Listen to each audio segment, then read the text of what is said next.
Muy buen día. Hoy vamos a iniciar la revisión del Drig Drishya Viveka, un texto clásico dentro de la tradición del Vedanta. Y vamos a revisar este texto en base a esta versión que yo preparé ya hace un par de años, el 2018, y lo hice con la intención de que este texto fuera lo más simple y fácil de asimilar. El Drig Drishya Viveka puede ser considerado por algunos como un texto no tan fácil quizás, un texto intermedio en la instrucción del Vedanta. Pero es uno de mis textos favoritos por lo directo de su mensaje, por lo directo que va a explicar el núcleo de todo el asunto. ¿Cuál es la diferencia entre el vedor y lo visto? ¿Cuál es la diferencia entre la conciencia esencial y todo aquello que es posible de ser conocido? Eso significa literalmente Drig Drishya Viveka. El discernimiento, Viveka, o la claridad entre el veedor y lo visto. Drig, veedor, Drishya, lo visto. El discernimiento entre el veedor y lo visto. Porque una vez que yo tengo claro qué cosa es el veedor y qué cosa es lo visto, puedo acercarme a conocer realmente cuál es mi verdadera naturaleza.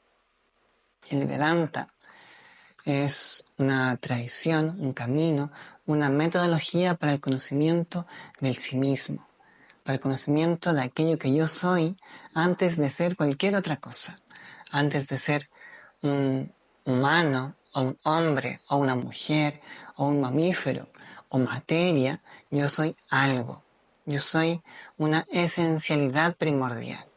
Si yo conozco esa esencialidad primordial, entonces yo devengo en un sentido de satisfacción, de completitud, de plenitud. Y ese es el propósito del Vedanta como tradición. El propósito del Vedanta es moksha, o la liberación de la ignorancia de no saber qué cosa soy. Eso es lo que vamos a intentar develar o acercarnos en esta revisión verso a verso de este texto clásico, el Drig Drishya Viveka.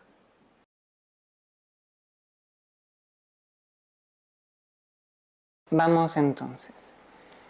He dividido este texto, el Drig Drishya Viveka, o el discernimiento entre el veedor y lo visto, en 5 capítulos. Los capítulos son conciencia y capacidad de conocer, el primero; la unidad de lo múltiple, el segundo; los mundos del yo, el tercero; el juego de la creación, el cuarto; y el último se llama formas y fondo. Vamos a ir verso a verso explicando cada uno de estos capítulos. Les voy a leer la introducción que escribí para este texto. Drig Drishya Viveka, o el discernimiento entre el veedor y lo visto. Es un texto clásico y atemporal del Vedanta. El Vedanta es el producto más refinado de la sabiduría védica y es simple y profundamente una manera de mirar. El Vedanta es un darshan, una cosmovisión, una manera de leer la realidad y una manera de interactuar con ella. El Vedanta plantea que la causa del sufrimiento es avidya, la ignorancia primordial, y el remedio, el Veda, o el conocimiento. Vedanta significa literalmente el fin del conocimiento o el conocimiento final. Este no es un conocimiento circunstancial o mundano, sino el conocimiento de la esencia misma de la existencia. El conocimiento de mi verdadera, primordial y eterna realidad. Vamos con el primer capítulo entonces, conciencia y capacidad de conocer. Les voy a leer los 4 primeros versos y luego iremos explicándolos uno a uno. Las formas son vistas por el ojo. El ojo es visto por la mente y la mente es vista por la conciencia. La conciencia es la realidad primordial. ¿Qué quiere decir esto? Naturalmente, si uno simplemente escucha estos versos, nada va a quedar muy claro. Y es que los textos clásicos están escritos en sutras, que son como verdades anudadas, y se requiere que alguien venga y desanude para develar aquel mensaje encriptado en esas pocas palabras. Cuando decimos las formas son vistas por el ojo, nos referimos por formas a todos los inputs sensoriales. Y por ojo nos referimos a todos los órganos y las facultades de conocimiento. Por ejemplo, las formas, las imágenes son vistas por el ojo. Pero también estamos diciendo los sonidos son vistos por el oído. Aquí visto quiere decir conocido. Las formas son conocidas por el ojo, las imágenes son conocidas por el ojo, de la misma manera que los sonidos son conocidos por el oído. Los tactos, las texturas, las temperaturas son conocidas por la piel, los sabores son conocidos por la lengua y los aromas son conocidos por la nariz. Todo eso estamos diciendo con la breve frase de las formas son vistas por el ojo. Todos los inputs sensoriales, todos los objetos de conocimiento son conocidos a su vez por los órganos y las facultades de conocimiento. La facultad de conocimiento auditiva, por ejemplo, está modulada por el órgano de conocimiento que es el oído. Y el objeto de conocimiento de la facultad auditiva son los sonidos. Debemos hacer ese juego para todos los otros inputs sensoriales. Imágenes, tactos, aromas, gustos. Los inputs sensoriales, el mundo sensorial, es conocido por los órganos de conocimiento. Y los órganos de conocimiento pueden conocer porque existe una facultad que no es el órgano mismo que permite el conocimiento. Yo tengo ojos y con mis ojos puedo conocer las distintas imágenes. Largo, corto, grande, pequeño, azul, amarillo. Todos esos distintos estímulos yo los puedo conocer porque tengo un órgano que está conectado a una facultad de conocimiento. La facultad de conocer imágenes. Es importante que vamos recordando esos puntos. Que el mundo sensorial existe solo porque puedo conocerlo a través de estas facultades de conocimiento. El siguiente verso dice, el ojo es visto por la mente. El primer verso decía, las formas son vistas por el ojo, es decir, todos los estímulos sensoriales, todo el input sensorial, todo el mundo sensorial es conocido por los órganos y la facultad de conocimiento respectiva para cada órgano. Y este segundo verso dice que el ojo es visto por la mente. El ojo es conocido por la mente. El ojo, ¿qué es? Son los órganos de conocimiento y la facultad de conocimiento. Aquí está diciendo el texto que el ojo, el oído, la lengua, la piel, la nariz y sus respectivas facultades de conocer sus respectivos objetos de conocimiento son conocidos a su vez por la mente. Es la mente quien permite al órgano activar o actualizar esta facultad de conocimiento. Si la mente no está presente, no importa que el órgano esté ahí porque el conocimiento no se va a dar. Se necesita una alineación entre la mente, el órgano y el input sensorial.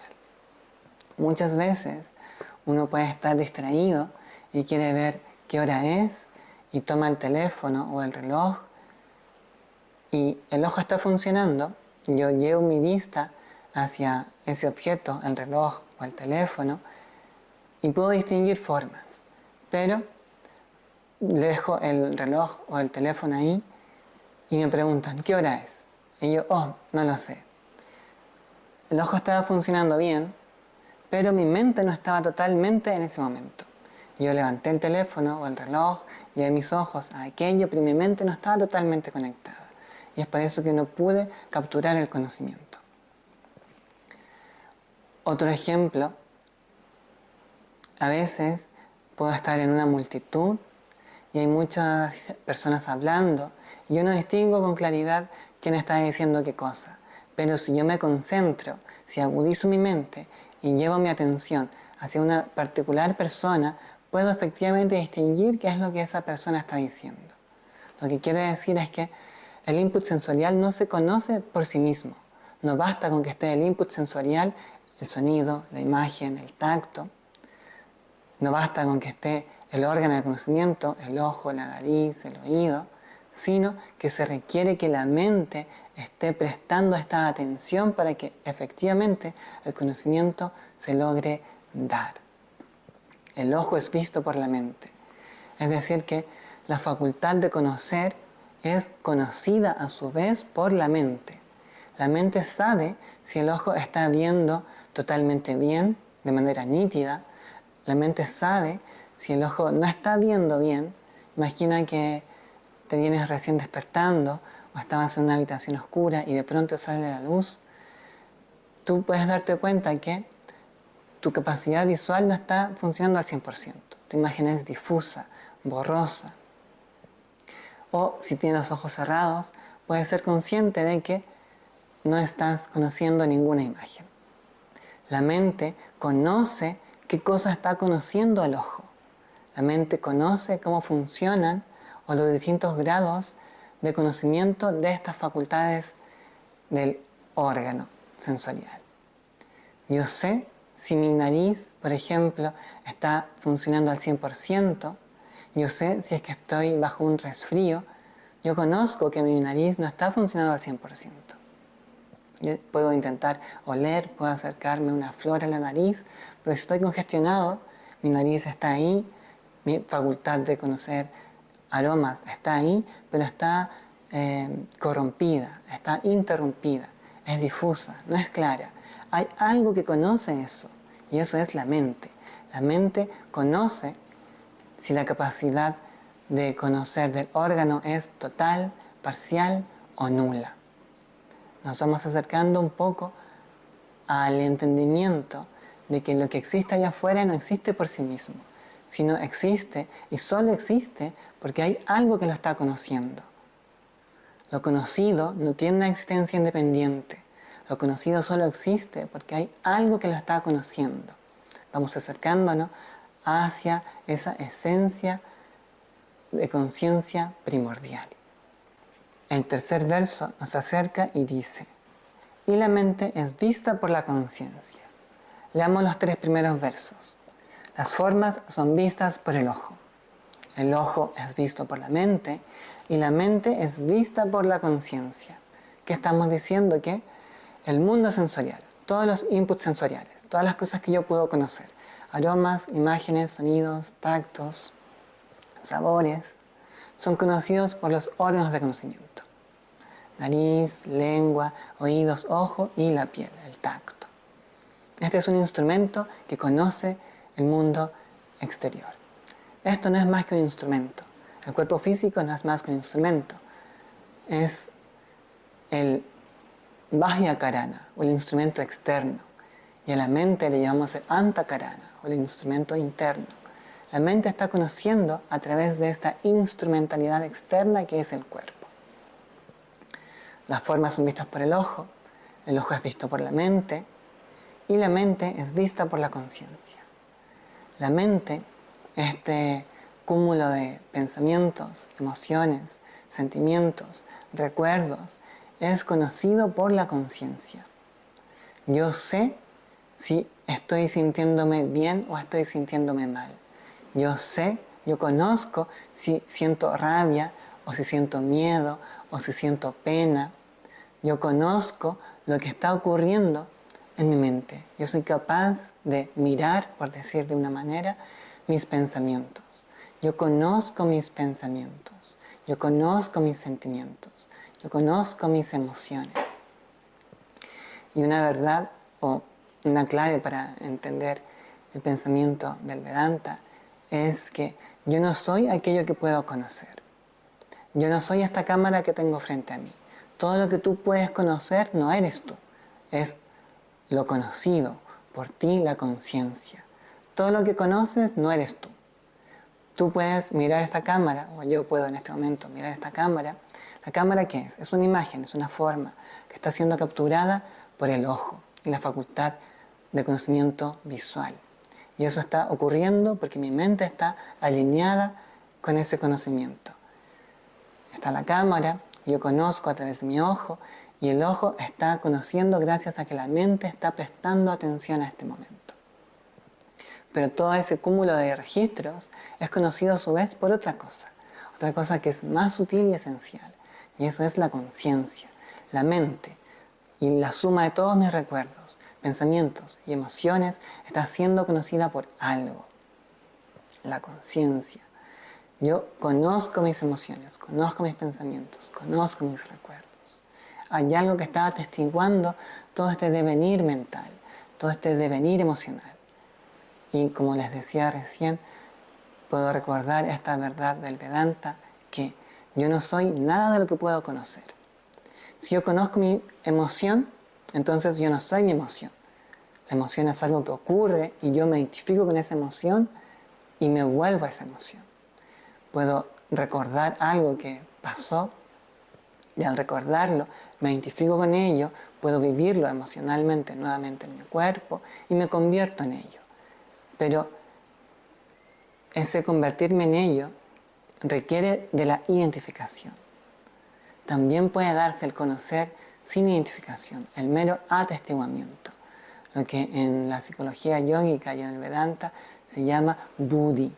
Buddhi es el uso del aparato mental en su nivel más alto, donde yo simplemente atestiguo. No me identifico con lo que estoy conociendo.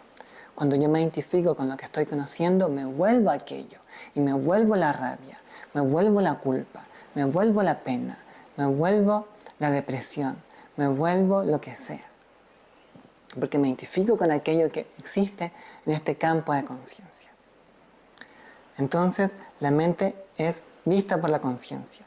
Yo soy consciente de que la mente pasa por estados. Y yo soy consciente de esos estados. Yo conozco esos estados. Yo sé que a veces me siento bien, yo sé que a veces me siento mal. A veces me despierto y puedo decir, hoy estoy alegre. Hay algo que está conociendo esa alegría. Otros días puedo despertar un poco confundido y decir, hoy mi mente está un poco errática.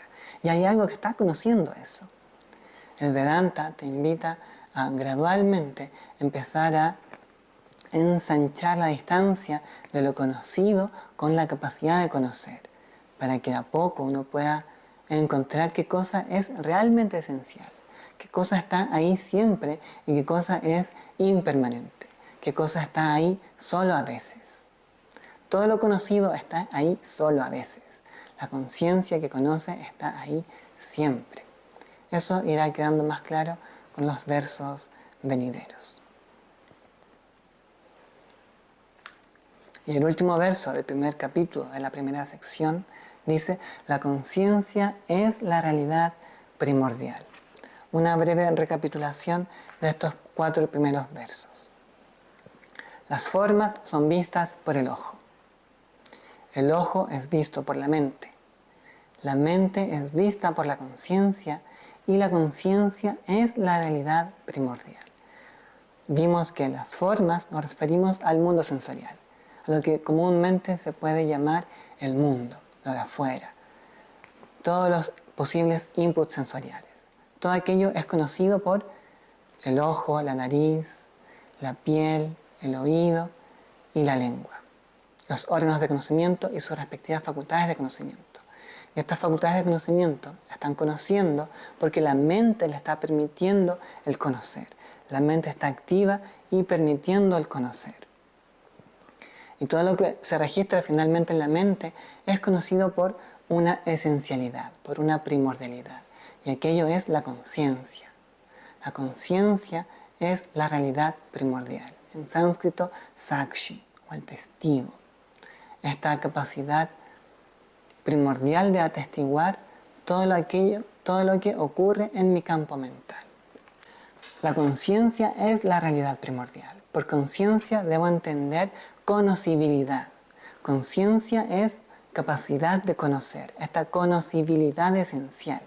Existe una conocibilidad esencial que presta conocibilidad a la mente, y la mente presta conocibilidad a la facultad de conocimiento y posteriormente al órgano, y así finalmente la imagen es conocida, el sonido es conocido, el sabor es conocido. Hay un traspaso de esta atención primordial, de esta conocibilidad primordial, y el mundo existe. El mundo existe, lo conocido, el mundo es lo conocido, lo de afuera, existe porque hay algo que lo está conociendo. Lo conocido cambia, pero lo que está conociendo no cambia, está siempre ahí. Eso lo vamos a ver con mayor claridad en el segundo capítulo, en la segunda sección. Lo que debemos sacar en conclusión de este primer capítulo, de esta primera sección, es que el mundo, lo de afuera, el input sensorial, existe porque hay algo que le permite ser conocido. Está el input sensorial, está la imagen, esto que tú ves ahora. Y lo estás conociendo porque tus ojos están activos, tus ojos están conectados a la mente, estás registrando todo este input sensorial. Y este input sensorial posteriormente puede recibir etiquetas y puede considerarse bueno, malo, útil, inútil, aburrido, no aburrido, probablemente aburrido. El asunto es que todo el mundo no tiene una existencia independiente. Lo externo no tiene una existencia independiente, solo existe porque hay algo que lo está conociendo. Y ese es el propósito del Vedanta y de este texto. Que yo pueda entender qué cosa es esa conocibilidad esencial. ¿Qué es esa realidad primordial que está siempre ahí? ¿Qué es esa realidad primordial que me permite que yo conozca el mundo? Todo esto irá quedando más claro a medida que avancemos en los capítulos posteriores. Esto de momento ha sido el primer capítulo. Puede sonar un tanto complejo, pero si lo vuelves a mirar puede que quede más claro. Naturalmente quedará más claro con la revisión de los versos posteriores. Nos vemos entonces en el siguiente capítulo. Lo que pretende este texto es, mediante esta metodología de distinción entre el vedor y lo visto, dejarte en claro qué cosa tú no eres, qué cosa yo no soy, para que lo que sí soy empiece a amanecer gradualmente en mi entendimiento. Capítulo 2. La unidad de lo múltiple. Pero antes de adentrarnos en el segundo capítulo, vamos a hacer una breve recapitulación y sentar ciertos puntos que son claves para entender los versos que revisaremos a continuación. Estamos revisando el Drig Drishya Viveka, o el discernimiento entre el vedor y lo visto. Drig quiere decir vedor, Drishya visto, y Viveka podemos traducirlo como discernimiento o la claridad que me permite distinguir que el vedor y lo visto son cosas distintas. Los puntos a dejar en claro antes de revisar los siguientes versos son que el vedor y lo visto son distintos. También podemos usar otras etiquetas para referirnos al vedor y lo visto. Lo visto es lo conocido o lo conocible, y el vedor es el conocedor o la capacidad de conocer, o la conciencia. Lo visto es lo conocido y el vedor es la conciencia. También podemos llamar a lo visto objeto y al vedor sujeto.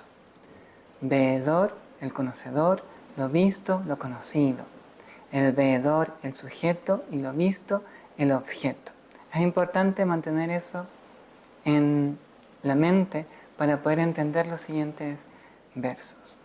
El vedor y lo visto son distintos. El vedor es uno y lo visto es múltiple. El vedor no cambia y lo visto cambia. El conocedor es uno y lo conocido es múltiple, el sujeto es uno y el objeto es múltiple, el veedor no cambia y lo visto cambia. Podemos decir también el sujeto no cambia y el objeto cambia. Veedor y visto son distintos, conocedor y conocido son distintos, sujeto y objeto son distintos. Así como yo ahora estoy viendo esta cámara, yo sé que yo no soy la cámara. ¿Por qué? Porque la cámara es distinto de mí. Yo soy el sujeto y la cámara es mi objeto. Yo soy el conocedor y la cámara es lo conocido. Es importante recordar esos puntos para los versos que vamos a revisar ahora. La unidad de lo múltiple, el segundo capítulo. Entonces, el segundo capítulo dice: las formas que son múltiples y distintas son vistas por el ojo que es uno y el mismo. El ojo y sus modalidades que son múltiples y distintas son vistas por la mente que es una y la misma. La mente y sus modalidades que son múltiples y distintas son vistas por la conciencia que es una y la misma. La conciencia no nace, ni muere, no aumenta, ni disminuye, no es muchas ni distinta. Es siempre una y la misma. Vamos con el primer verso entonces. Las formas que son múltiples y distintas son vistas por el ojo que es uno y el mismo. Recordamos que por formas entendíamos todos los inputs sensoriales. Formas son todos los inputs sensoriales, es decir, el mundo externo, el mundo sensorial. Todo lo visible, todo lo audible, todo lo olible, todo lo gustable, todo lo palpable es el mundo sensorial. Eso entendemos por formas. Las formas son múltiples y distintas y son conocidas por el ojo que es uno y el mismo. El ojo puede distinguir distintas formas. Grandes, pequeñas, cortas, largas, azules, amarillas, gruesas, delgadas. Todas las formas son distinguibles por una sola realidad que es el ojo. Sabemos que son dos ojos, pero entendemos el órgano visual como una sola realidad, una sola facultad de conocimiento visual. Lo que esa capacidad de conocimiento visual puede conocer es múltiple, es distinto y cambia. Por ejemplo, yo puedo mirar una manzana, la corto por la mitad y voy a observar que esa manzana va cambiando. Pero el ojo que está observando esa manzana no cambia. El ojo es uno y el mismo y las formas son múltiples y distintas. Cambian. El veedor no cambia y lo visto cambia. El veedor es uno y lo visto es múltiple. El veedor y lo visto son distintos. La manzana y el ojo son distintos. Imagina, hay una jarra y yo estoy mirando esa jarra y la jarra se cae y se rompe.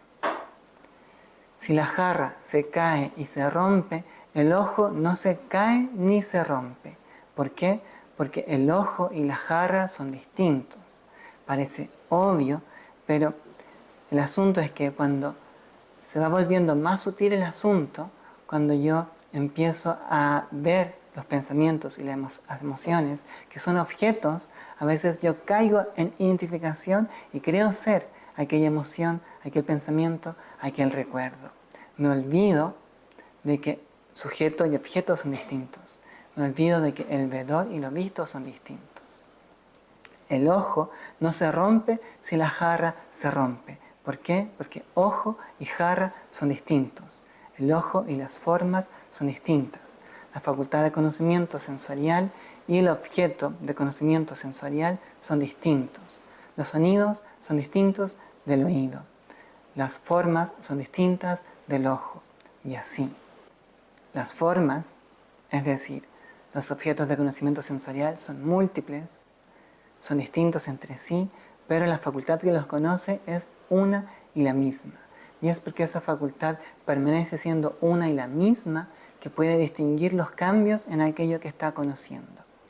Imagina que este es el ojo y esto es lo conocido. Si ambos se mueven, simultáneamente, desde la perspectiva del veedor, no hay cambio, porque estoy viendo lo mismo simultáneamente. Pero sabemos que el veedor permanece siendo lo que es, y es por eso que puede distinguir los cambios en las formas. Las formas son múltiples, distintas, cambian, pero la facultad que los conoce es una y la misma, y distinta de eso que está conociendo. Es importante recordar este punto para que cuando vamos aumentando la sutileza de entendimiento, pueda reconocer que yo no soy ninguno de mis pensamientos y ninguna de mis emociones. Nada de lo que yo pueda conocer soy yo. Todo eso es un objeto externo a mí. Los pensamientos son un objeto para mí, el sujeto que los conoce. Las emociones son un objeto para mí, el sujeto que las conoce. Vamos con el segundo verso.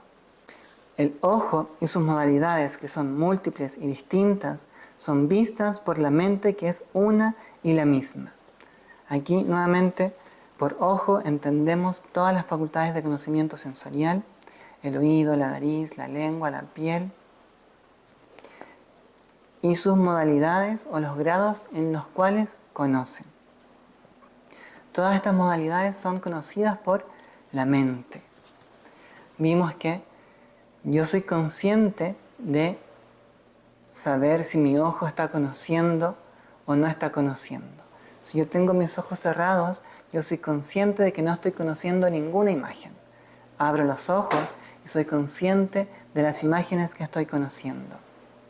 Si mi vista es borrosa, yo soy consciente de que mi conocimiento visual es parcial. Es decir, los distintos estados y gradaciones en la manera de conocer del órgano de conocimiento, del órgano del sentido, es conocido a su vez por la mente.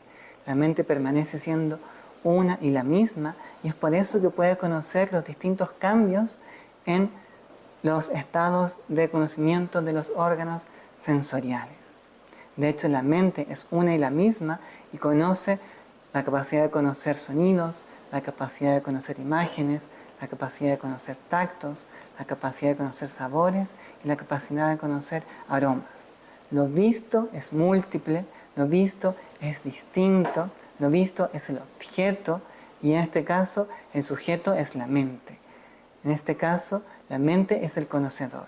En este caso la mente es el sujeto que está conociendo todos estos objetos. Los objetos cambian, son distintos entre sí, pero la mente permanece siendo una y es por eso que puede conocer toda esta multiplicidad de lo visto. Recordamos nuevamente que veedor y visto son distintos. Yo sé que yo no soy el ojo, yo no soy la nariz, yo no soy la piel. ¿Por qué? Porque yo estoy conociendo el ojo, la nariz, la piel. Yo no soy la facultad de conocer sonidos, yo no soy la facultad de conocer aromas. ¿Por qué? Porque yo estoy conociendo aquellos objetos sensoriales. Yo no soy lo que conozco. Eso es algo importante de recordar. Si yo conozco algo, eso es un objeto, para mí el sujeto. Y recordamos que sujeto y objeto son distintos. El veedor y lo visto son distintos. El veedor es uno y el mismo, y lo visto es múltiple y distinto. La mente sabe si mi ojo está conociendo nítidamente, la mente sabe si mi ojo está conociendo parcialmente, de manera borrosa, o si mi ojo no está conociendo nada en el caso de tener los ojos cerrados. Lo visto es conocido por esta capacidad de conocer el veedor, que es distinto de aquello que está conociendo. La mente es una y lo que está conociendo es múltiple y distinto. Vamos con el siguiente verso, para que todo esto vaya agarrando una lógica y pueda ser asimilable.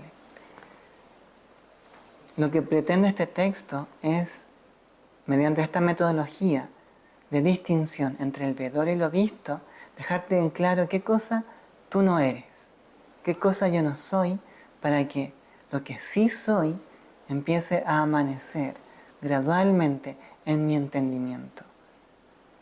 Es una técnica común en el Vedanta, se llama neti neti. Yo declaro yo distingo claramente qué cosa no soy y lo que queda es lo que soy.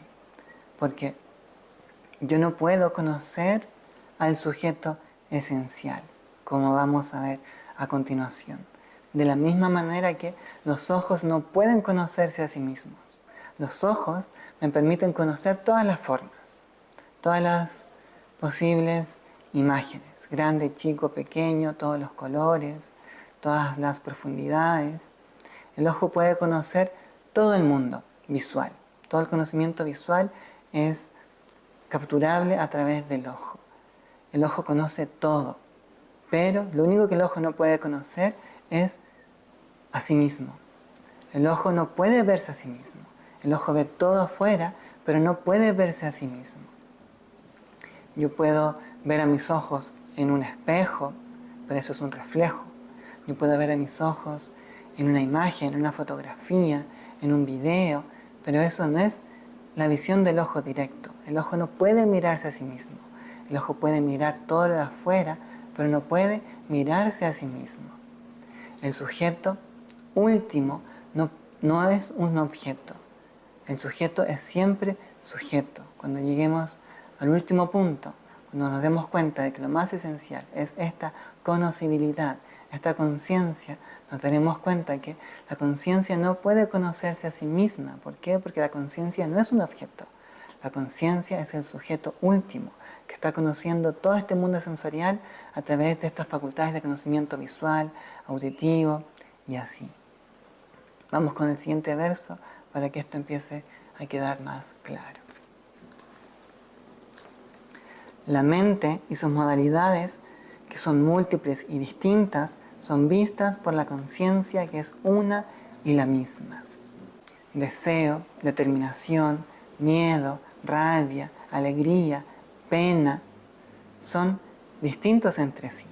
Todos esos estados mentales son distintos entre sí y cambian. La mente cambia. En la mañana me siento de una manera, en la tarde me siento de otra manera y en la noche me siento de otra manera. La mente cambia, los estados mentales cambian, pero hay algo que está conociendo esos estados mentales y puede conocerlos porque es distinta de esos estados mentales. Todos los estados mentales son conocidos por la conciencia esencial, que es distinta de la mente. La mente, en este caso, es lo visto y la conciencia es el vedor. La mente es el objeto y la conciencia es el sujeto. Yo conozco mis estados mentales. Yo conozco si estoy conociendo con claridad o si estoy conociendo de manera difusa cuando estoy resfriado o si estoy conociendo nada en el caso del sueño profundo. Hay algo que está conociendo esos distintos estados y gradaciones. Y eso es la conciencia. Recapitulemos. El mundo sensorial, lo que comúnmente se puede llamar como mundo, es el objeto para el sujeto que son los ojos o el oído, la nariz. El mundo sensorial está siendo capturado por esta facultad de conocimiento y su respectivo órgano. El mundo sensorial es lo visto y el órgano es el veedor. El mundo sensorial es el objeto y el órgano es el sujeto. Pero el órgano y sus distintas maneras de conocer son a su vez conocidas por la mente. Entonces vamos subiendo en el nivel de entendimiento y vemos que estas capacidades de conocer de los órganos también son múltiples y distintas. El ojo conoce de manera parcial, nítida o nula. Y hay algo que conoce esos estados, y eso es la mente. En este caso, la facultad de conocer de los órganos sensoriales es lo visto y la mente es el veedor. La facultad de conocer de los órganos sensoriales es el objeto y la mente es el sujeto. Seguimos avanzando en el entendimiento y nos damos cuenta que la mente ahora se transforma en el objeto. La mente cambia, existen distintos estados mentales. Y todos estos estados mentales son conocidos por algo. Y ese algo es la conciencia. Y en este nivel la mente es lo visto y la conciencia es el vedor. La mente es el objeto y la conciencia es el sujeto. Y la conciencia es el sujeto último. La conciencia es lo que yo verdaderamente soy. Yo no soy nada de lo que puedo conocer. Lo que puedo conocer es secundario. Lo que es primario es la capacidad de conocer.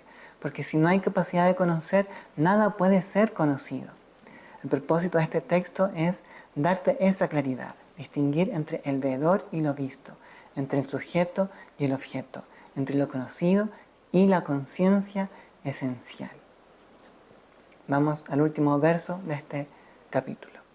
La conciencia no nace ni muere, no aumenta ni disminuye, no es muchas ni distinta, es siempre una y la misma. Podemos llamar a esta conciencia como la esencialidad primordial, la eseidad primordial, el ser. De una manera más concreta podemos decir el universo o la universalidad. En sánscrito llamamos a esta última realidad, que es mi más íntima esencia, Brahman. Brahman literalmente quiere decir la absolutidad, la indivisibilidad, la vastedad, la grandiosidad, aquello que es, siempre es y en todas partes, la vida misma. Podemos decir que el universo se está conociendo a sí mismo a través de todas las aparentemente individuales entidades. A través de la tortuga, el universo se está conociendo a sí mismo. A través del colibrí, el universo se está conociendo a sí mismo. A través del humano, el universo se está conociendo a sí mismo. El humano, el colibrí, la tortuga tienen distintas maneras de conocer. Tienen distintas maneras de expresarse. Tienen distintas maneras de experimentar la realidad. El universo, la eseidad esencial, está conociéndose a sí mismo a través de todas estas múltiples manifestaciones. Ese es el propósito de la existencia. Desplegarse en esta infinita multiplicidad, en esta generosa diversidad de formas y nombres para conocerse en esta infinita potencialidad. El universo se está expresando a través de todas estas diversas manifestaciones, al mismo tiempo que se está experimentando a través de todas estas diversas manifestaciones y al mismo tiempo que se está conociendo a sí mismo a través de todas estas diversas manifestaciones. Existe una unicidad esencial que despliega toda esta aparente diversidad y en cada aparente individual entidad es el universo, es esta esencia la que está recogiendo este conocimiento, está experimentándose y expresándose. ¿Por qué? Por el gozo de hacerlo, el gozo de la existencia, de conocerse, expresarse y experimentarse. El propósito del Vedanta es moksha, liberarme de todo condicionamiento. Recapitulemos para que esto vaya quedando un poco más claro. El veedor y lo visto son distintos. El veedor es uno y lo visto múltiple. El veedor no cambia y lo visto cambia. Y el último punto, aquel que puede ser el más profundo, es que el veedor último no puede conocerse a sí mismo. ¿Por qué? Porque no es un objeto. Los sonidos son un objeto para el órgano sensorial de la audición. Las maneras de conocer sonidos, manera nítida, manera parcial, manera difusa, manera nula, son objetos para la mente. Y todos los distintos estados mentales son objetos para la conciencia. Pero la conciencia no es un objeto. La conciencia es el sujeto último. Todo esto no es más que conciencia. Todo lo que existe no existe más que en la conciencia. Pero la conciencia no puede conocerse a sí misma porque no es un objeto. Y entonces surge esta aparente dualidad de conciencia y conocido, en la cual se da este juego de conocerme a través de estas manifestaciones. Así como los ojos pueden conocer todo, todas las infinitas formas, pero nunca pueden mirarse directamente a sí mismos. Yo con mis ojos no puedo mirarme a mí mismo directamente. De la misma manera, la conciencia no puede conocerse a sí misma directamente. Y es por eso que proyecta esta manifestación. Maya, Prakriti, la manifestación material, este gran sueño. ¿Para qué? Para que en este gran sueño pueda conocerse a través de todas estas infinitas posibilidades, estas infinitas individuales entidades. El universo, la eseidad, puede conocerse a sí misma. Y cuando se conoce, existe el goce de saber qué cosa soy. Aquí terminamos esta sección. Hay que dejar todas estas ideas que pueden hacer sentido en la mente, como esperando, para que al final de todo el texto podamos llegar a ciertas conclusiones y sentir esas conclusiones. Nos vemos en el siguiente capítulo.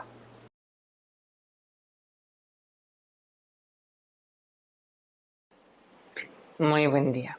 Continuamos con el capítulo número 3, los mundos del yo. Y este capítulo los vamos a dividir en dos partes. La primera parte, 3 versos, y la segunda parte, el resto de los versos de este capítulo. En la primera parte vamos a ver desde dónde surge el yo. Y los versos dicen: de la conciencia primordial, la conciencia individual y el sentido del yo. Recordamos que existe una conocibilidad esencial. Esta conocibilidad está prestando capacidad de conocer a la mente está prestando capacidad de conocer a los órganos de los sentidos, el ojo, la nariz, los oídos, y estos a su vez están conociendo el mundo.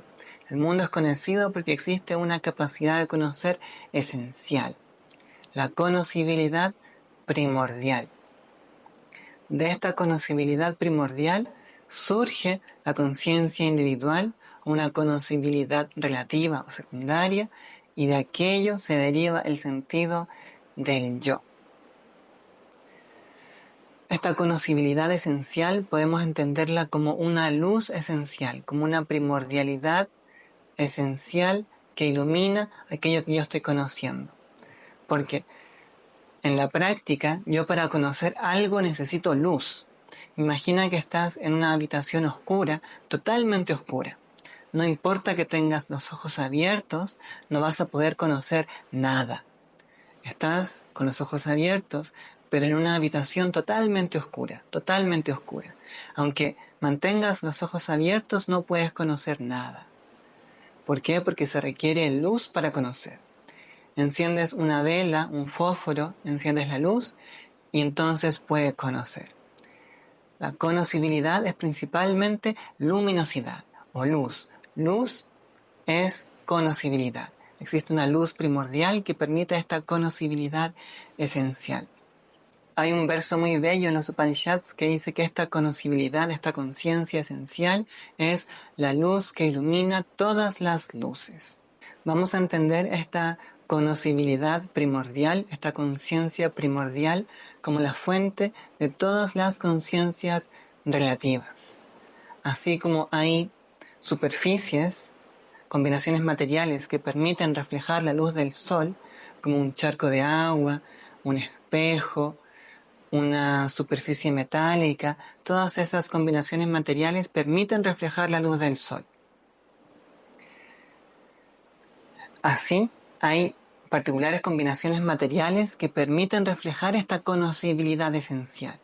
Por ejemplo, tenemos piedras, plantas, animales, humanos. Cada una de estas entidades puede reflejar esta conciencia primordial en distintos grados. Por ejemplo, las plantas generan más reflejo de conciencia que las piedras. Y el animal genera mayor reflejo de conciencia que las plantas. En el ser humano, esta capacidad de reflejar conciencia es aún mayor. Y cuando el entendimiento es maduro, esta reflexión le permite darse cuenta que no es un humano con una particular e individual capacidad de conocer, sino que es la conciencia misma. Ese es el fin último del Vedanta y la instrucción de este texto. Darme cuenta que esta conciencia relativa, esta individualización de la conciencia primordial que me dota de un sentido de yo, en el caso del humano, no es mi verdadera naturaleza. Yo no soy mi mente, yo no soy esta individual capacidad de conocer, porque esta individual capacidad de conocer no es más que un reflejo de una conciencia primordial. El propósito del Vedanta es darme cuenta que yo soy aquella conocibilidad primordial, yo soy la esencia. En este particular momento, funcionando como una modalidad humana, pero yo soy la esencia, yo soy la existencia primordial, funcionando y conociendo a través de esta modalidad humana. Esta conciencia primordial entonces puede ser reflejada en particulares combinaciones materiales, piedras, plantas, animales, humanos. En el ser humano, este reflejo lo dota de un sentido de individualidad, el sentido del yo. Y a partir de esta dotación de individualidad, el sentido del yo genera relaciones con lo que conoce. ¿Qué cosa es lo conocido?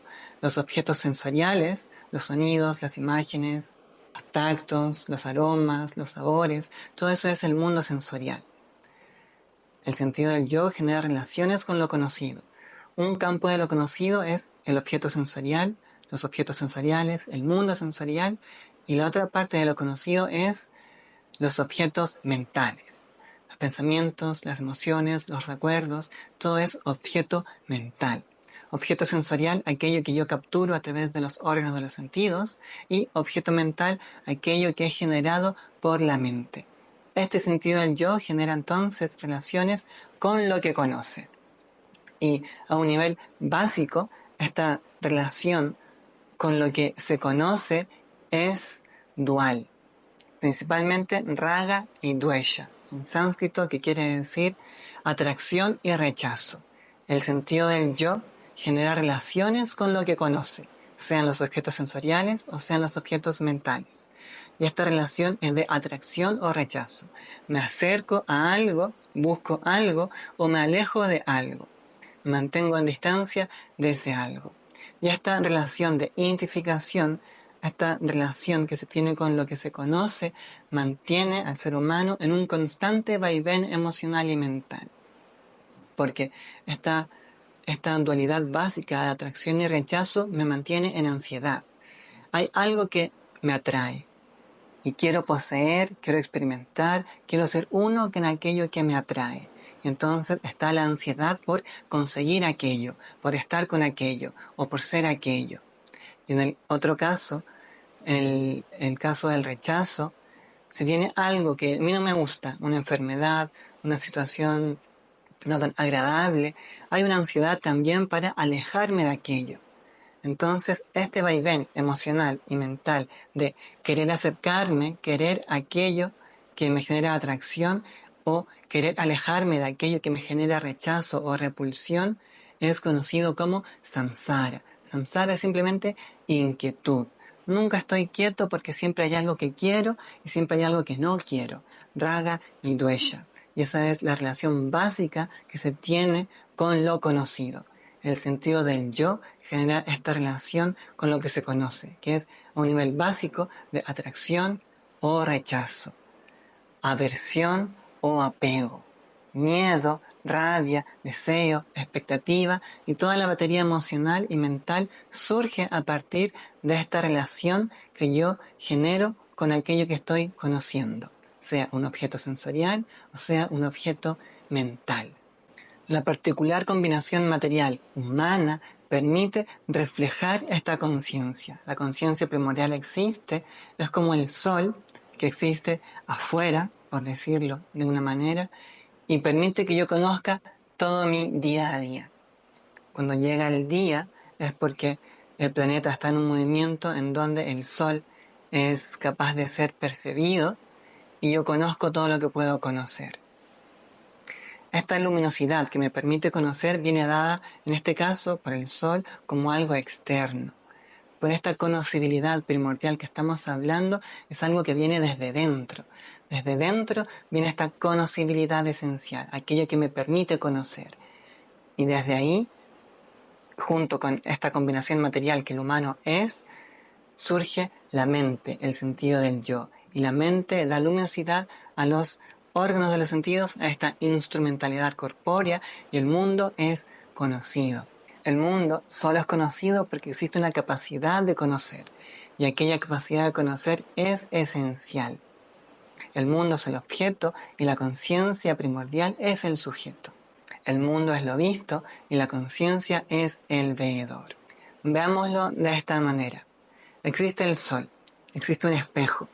El sol está iluminando el espejo y en esa iluminación supongamos que el espejo de pronto se dota de un sentido de individualidad y cree que es un ser independiente, separado de todo lo demás, y cree que su capacidad para iluminar, su capacidad para conocer, viene de sí mismo. El espejo, que ahora puede iluminar gracias a esta reflexión, cree que es por sí mismo que puede conocer el mundo, conocer las cosas, porque está recibiendo esta luminosidad, pero esta luminosidad viene del sol. La combinación material humana es lo mismo, pero esta conocibilidad, esta luminosidad no viene de afuera, sino que viene de adentro. La conocibilidad es lo más esencial que existe. La conocibilidad primordial dota a esta combinación material humana de un reflejo de conciencia, y este reflejo de conciencia lo dota de un sentido de individualidad. Y surge el yo y lo mío, en sánscrito ahamkara y mamakara. Y de la relación entre ahamkara y mamakara surge samsara. De la relación entre el yo y lo mío, me gusta, no me gusta, me genera estrés, me genera rabia, me genera miedo, me genera alegría, me genera temor, me genera inquietud. Y toda esa batería emocional y mental mantiene al ser humano en un constante vaivén emocional. ¿Por qué? Porque cree ser aquella individualidad, cree ser aquel yo. Está velado en su ignorancia por esta mente. El propósito del Vedanta es disolver este velo de ignorancia para darme cuenta que yo no soy este individuo, este ser humano, esta particular y limitada mente, sino que soy la conocibilidad esencial. Yo soy la luz primordial. Ese es el propósito del Vedanta y este texto. Vamos ahora a ver la segunda parte y la distinta gradación entre este sentido del yo y su relación con la conciencia primordial. El sentido del yo es una ilusión y deja de serlo cuando llega al conocimiento de mi verdadera naturaleza. Cuando yo conozco qué cosa verdaderamente soy, entonces el sentido del yo no es más que otro sueño para mí. Y estoy libre de todas las relaciones que ese sentido del yo genera con las cosas que conoce. Libre de esa relación que genera el samsara, libre de esa inquietud, libre de esa angustia emocional y mental.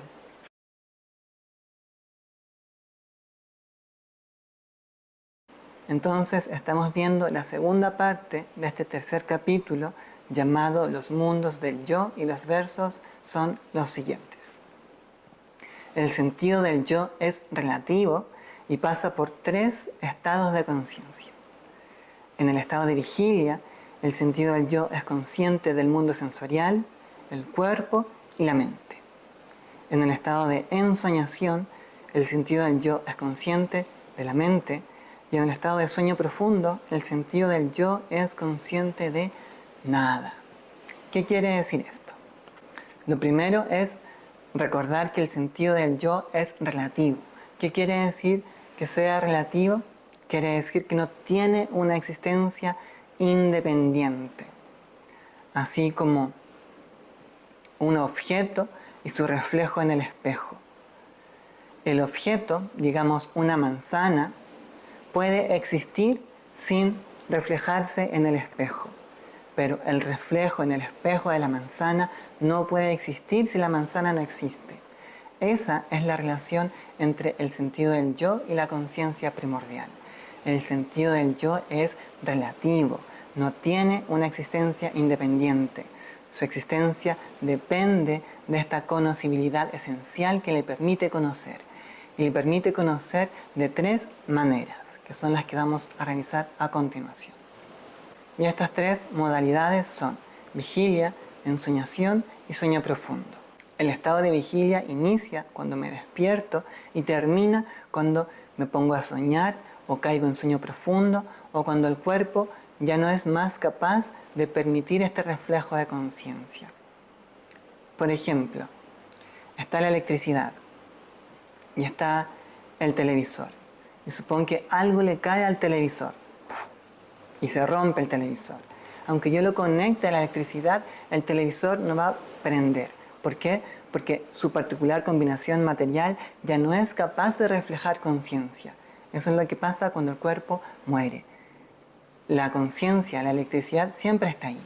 A la electricidad no le pasa nada, la electricidad no muere cuando muere el televisor. La conciencia, que es la esencialidad base, está siempre ahí. Y esta esencialidad base puede conocerse a sí misma cuando es reflejada en una particular combinación material, como un animal, una planta o el humano. En el caso del humano, si me cae una piedra encima, una piedra grande, entonces este cuerpo ya no es capaz de reflejar conciencia. Pero la conciencia siempre está ahí, esta esencia siempre está ahí. El estado de vigilia entonces es aquel que inicia cuando me despierto y se acaba cuando me pongo a soñar, que hay un sueño profundo o cuando el cuerpo deja de funcionar. Y en este estado de vigilia el sentido del yo es consciente del mundo sensorial, el cuerpo y la mente. El mundo sensorial, todos los sonidos, todos los aromas, todos los tactos son conocidos por los órganos de los sentidos, que son iluminados gracias a la mente. Y la mente está siendo iluminada gracias a esta conocibilidad esencial. En el estado de vigilia, el cuerpo está activo. Y como está activo, entonces el mundo externo es conocido. En el estado de vigilia, lo que se conoce entonces son los objetos sensoriales y también los objetos mentales. Está activo el cuerpo, está activa la mente y se conoce el mundo sensorial y el mundo mental.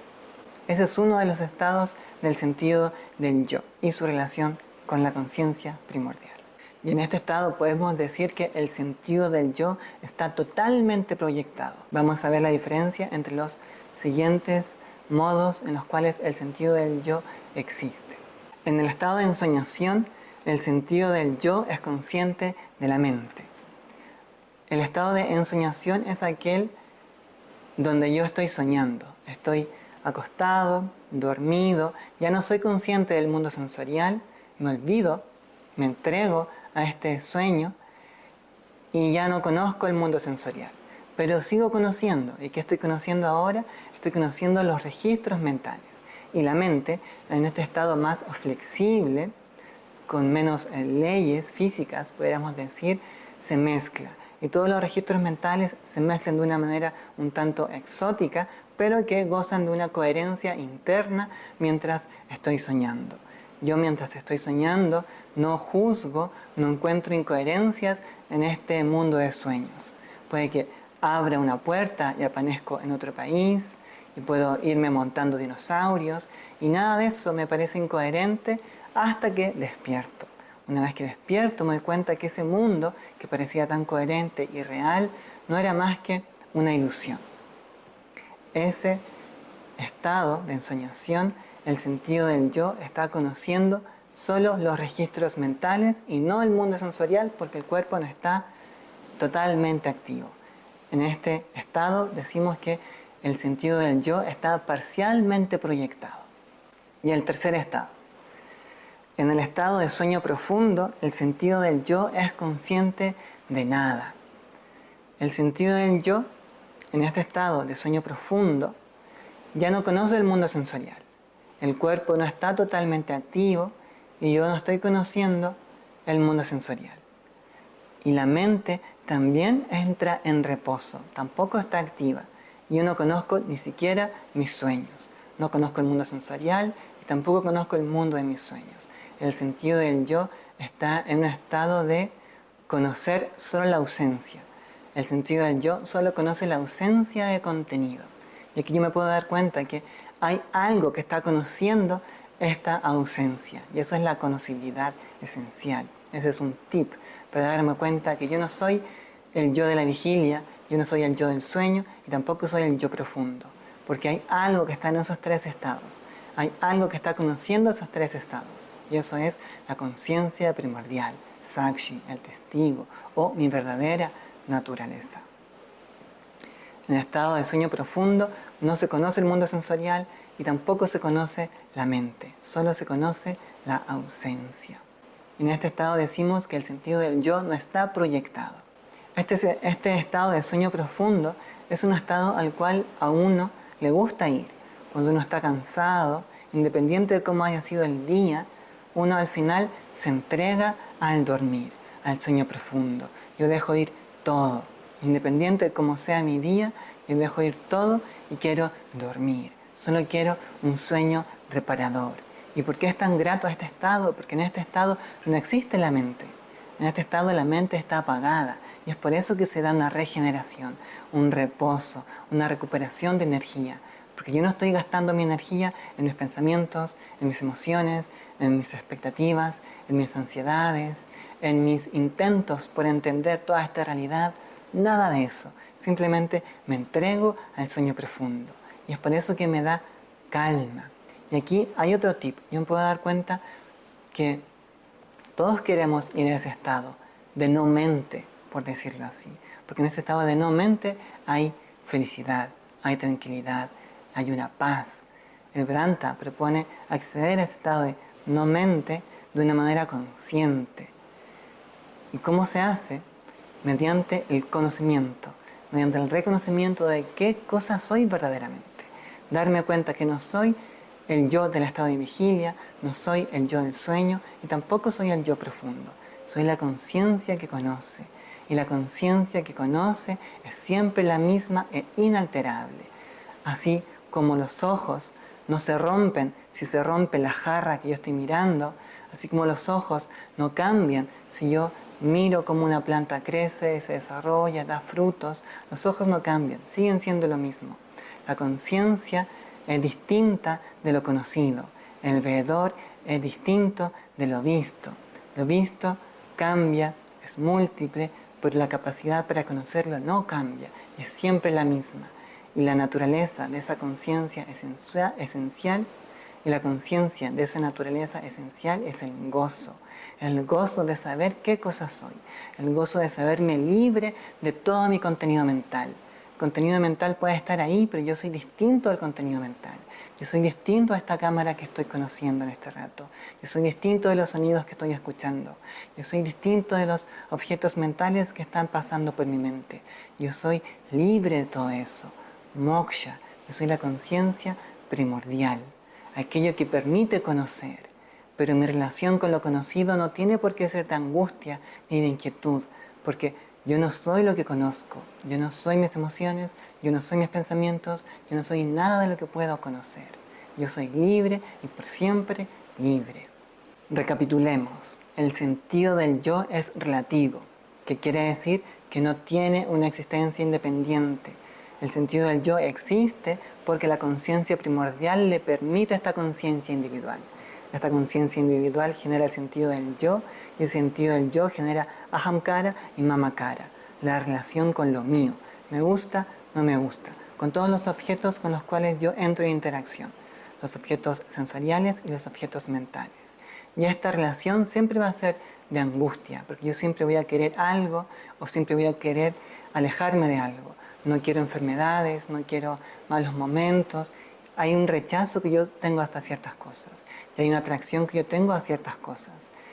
Este movimiento de atracción y rechazo me mantiene en un vaivén llamado samsara y eso no desaparece hasta que yo me doy cuenta que yo no soy el sentido del yo y yo tampoco soy la relación de ese sentido del yo con lo que ese sentido del yo conoce. Yo no soy un alguien ni tampoco tengo relaciones con algo. Yo soy totalmente libre.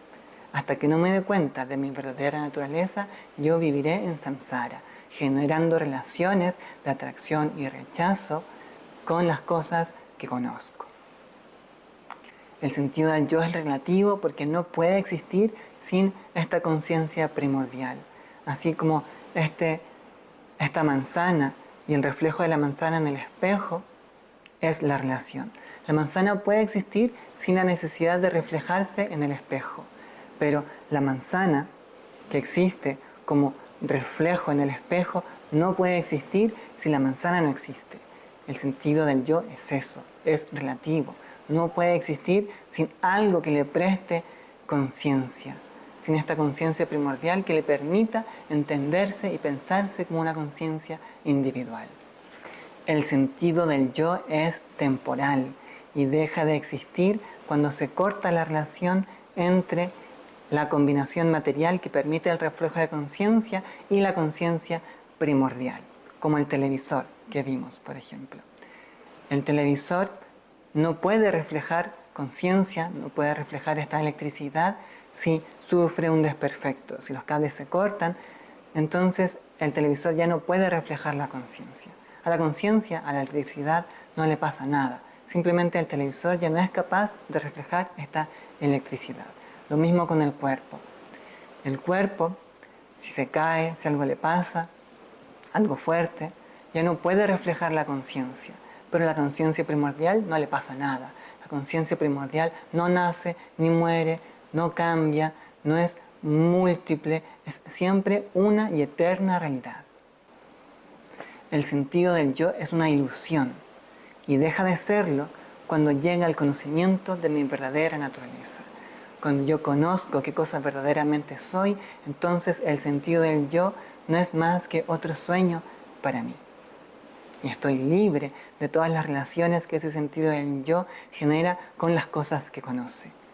Libre de esa relación que genera el samsara, libre de esa inquietud, libre de esa angustia emocional y mental. Lo que yo verdaderamente soy es la conciencia primordial y no las cosas que se conocen.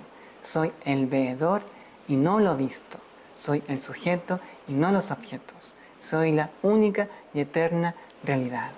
En síntesis, el propósito es darme cuenta que yo no soy un humano con un particular sentido de yo y una particular relación con lo que conozco, sino que soy la conciencia primordial que permite y sustenta esta aparente individualidad de mi humanidad.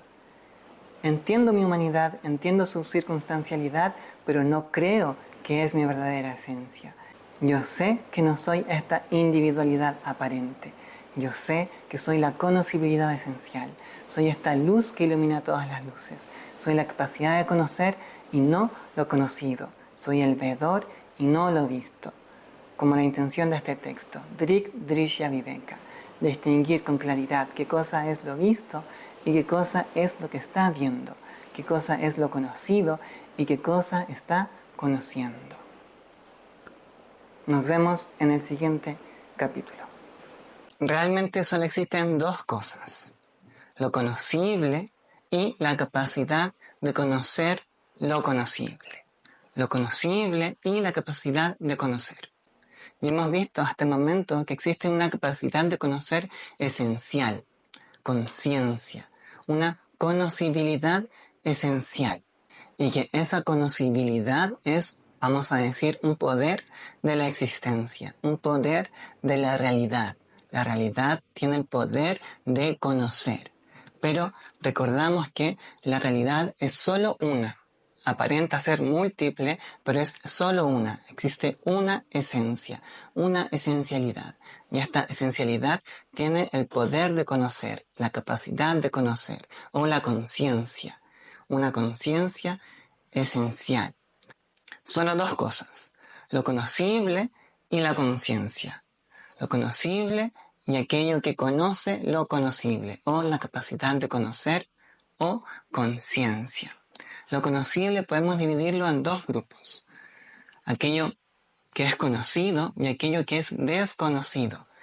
Dentro de lo conocible está lo que conozco y están las cosas que no conozco. Pero todo eso cae dentro de una misma categoría, lo conocible, aquello que es capaz de ser conocido por algo, que es distinto de ello, y eso es la conciencia, la capacidad de conocer esencial. Lo conocible es lo conocido y lo que aún no es conocido, pero todo un mismo objeto de conocimiento. Lo conocible es un objeto de conocimiento para la conciencia, que es el sujeto, el único sujeto. Existe la realidad y vimos recién que es única. Ella es la esencia, porque lo conocible no puede existir sin algo que lo conozca. Por eso decimos que es satyam o absolutamente real. No es relativamente real como lo conocido. Lo conocido no puede existir sin algo que lo conozca. Vimos el ejemplo de la manzana frente a un espejo. La manzana frente al espejo tiene una realidad independiente o una realidad absoluta en respecto al reflejo de la manzana en el espejo. El reflejo de la manzana en el espejo tiene una realidad, pero yo la puedo ver que está ahí, puedo decir, es real ese reflejo, pero es una realidad no absoluta, una realidad relativa, una realidad que depende de otra realidad. Porque el reflejo de esa manzana en el espejo requiere que exista la manzana frente al espejo. La manzana es la conciencia, vamos a decir, y aquello que es conocido por la conciencia es el reflejo. El reflejo puede no existir, pero la manzana siempre existe. Esa existencia que siempre existe es lo que llamamos realidad. Y esta realidad tiene el poder de conocer. Pero como es una única realidad, para conocerse necesita dividirse. Y surge la dualidad primordial. Esta realidad se divide en dos cosas, la conciencia y aquello que conoce la conciencia, o el contenido de la conciencia, el contenido mental, todo aquello que yo puedo conocer o que es un objeto para mí, pero hay algo que está conociendo, y eso que está conociendo es siempre presente, y eso es mi verdadera naturaleza. Mi eterna realidad es la eternamente presente existencia. Yo soy esta existencia y siempre existo. Esa es una de las verdades del Vedanta, para que uno al entender y asimilar que soy una realidad siempre existente, se disuelve el miedo a dejar de ser algo, ese patrón primordial anclado en el mecanismo de supervivencia que piensa que voy a morir. El ser no puede morir, la existencia no puede morir, esta conocibilidad esencial no puede morir. ¿Por qué? Porque está siempre conociendo si hay algo o no en la mente. Siempre está consciente de lo que existe. Y es porque es distinto de lo que existe que siempre existe. Puede sonar un tanto complejo, pero cuando uno empieza a hablar de las realidades sutiles, es natural que el lenguaje vaya quedando corto. ¿Por qué? Porque me voy acercando a realidades que son más sutiles que el lenguaje. Realidades que son solo señalables. Por eso toda instrucción espiritual, los textos, son siempre una seña. Son el dedo, pero no la luna. Es un famoso adagio dentro de las tradiciones espirituales, un famoso refrán. El dedo no es la luna, el dedo está apuntando hacia la luna. Y para apuntar usa el lenguaje y metáforas e instrucciones, todo lo que te esté enseñando, pero es solo una seña, te está señalando dónde está la luna. Y nada de lo que pueda decirse, ninguna palabra va a ser nunca lo que la luna realmente es. Lo que la realidad esencial realmente es, no puede ser señalable con palabras. Solo puede ser indicado para que uno llegue ahí y lo sienta, y lo sepa, y lo sea.